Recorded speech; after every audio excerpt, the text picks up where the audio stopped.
আসে না। সরকার তার প্রতি ঘরে ঘরে বসে থাকে না, পুলিশ মিডিয়ার ব্যবহার সব করা যায় না।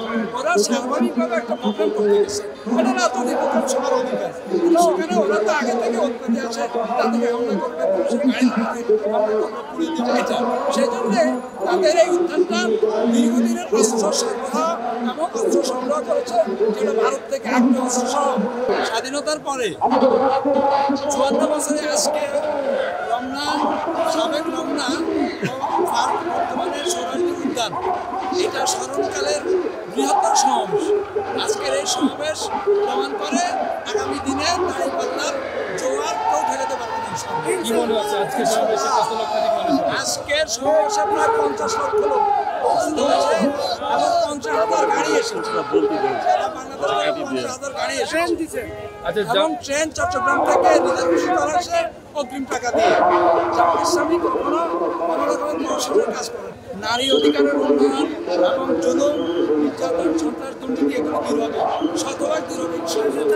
আমরা প্রমাণ হাতে হাতে দেখেছি, বিগত বছরের বন্যার ত্রাণ বিতরণের সময় দেখেছি, ইতিমধ্যে আরও দেখেছি জুলাই বিপ্লব এবং আগস্টের 5 তারিখে অভ্যুত্থানে যে উত্থান, এই উত্থানে আমাদের দেশের অনেক পরিবর্তন হয়েছে, সন্ত্রাস দূর হয়েছে। কি মনে হচ্ছে যে ফেস্টিভ্যালের না, বেশিরভাগ আমাদের ওই এলাকায় আমরা একদমই দেখি না, হারিকেন দিয়ে খুঁজলেও তাদেরকে পাওয়া যায় না। কিছু কিছু জায়গায় যেমন এলাকায় তারা একটু মাথা ছাড়া দিতেছে, কিন্তু সেটাও তাদের থেকে নেই। কয়েকদিনে তারা দমন হয়ে গেছে। নানা প্রশ্নে আসে না, সরকার তার প্রতি ঘরে ঘরে বসে থাকে না, পুলিশ মিডিয়ার ব্যবহার সব করা যায় না। ওরা স্বাভাবিকভাবে একটা প্রোগ্রাম করতে গেছে, এটা রাজনৈতিক প্রোগ্রাম, সবার অধিকার। কিন্তু সেখানে ওরা তো আগে থেকে উৎপত্তি আছে, তাদেরকে হামলা করবে, পুলিশের গাড়ি করবে, হামলা করবে, পুলিশ দিবে, এটা সেই জন্যে তাদের এই উত্থানটা দীর্ঘদিনের অস্ত্র সরবরাহ এবং অস্ত্র সংগ্রহ করেছে, যেটা ভারত থেকে আগ্নেয় অস্ত্র সহ। আমরা সচরে দেখেছি তাদের অস্ত্রের ভাণ্ডারটা, গত কয়েকদিনে তাদের অস্ত্র ভাণ্ডারটা দেখেছি, কত হাজার অস্ত্র সংগ্রহ করেছে। সেখানে পুলিশ মিডিয়া তুলে ওরা পরিকল্পিতভাবে সরকার পারবে, ডক্টর ইউনূস পারবে, শুধু কেবল তিনি ওয়েট অ্যান্ড সি অপেক্ষা করছেন। এই যে 19 জুলাইয়ের পরেই পদক্ষেপ শুরু হয়ে গেছে অলরেডি। গত কয়েকদিনে দেখা গেছে যে ওনাদের প্রোগ্রামটা ওনারা সেনাবাহিনীর মাধ্যমে, যৌথ বাহিনীর মাধ্যমে শুরু করে দিয়েছে।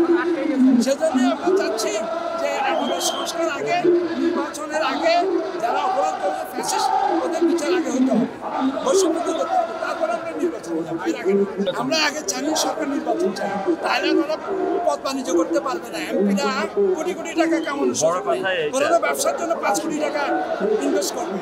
জামাত ইসলামী সেটা করবে। জামাত ইসলামী নিজের পকেটের টাকা দিয়ে, আজকে একটু আগে আমি খাইছি আমার পকেটের টাকা দিয়ে, আমি নাস্তা করছি আমার পকেটের টাকা দিয়ে, আমি 1000 টাকা দিয়ে ভাড়া দিয়ে আমার টাকা দিয়ে, না না নিজের পকেট থেকে। হ্যাঁ, কিছু গরিব আছে, অসহায় শ্রমিক আছে, যারা বলে যে ভাই আমার স্বাদ আছে, সাধ্য নেই, তাকে আমরা ব্যক্তিগতভাবে, আমি আমার এলাকার, আমার ওয়ার্ডের, আমার ইউনিয়নের, আমি তাকে সহযোগিতা করি। সরকারের কোনো টাকা পয়সা দেবে না, এটা আমার আন্তরিকতা থেকে।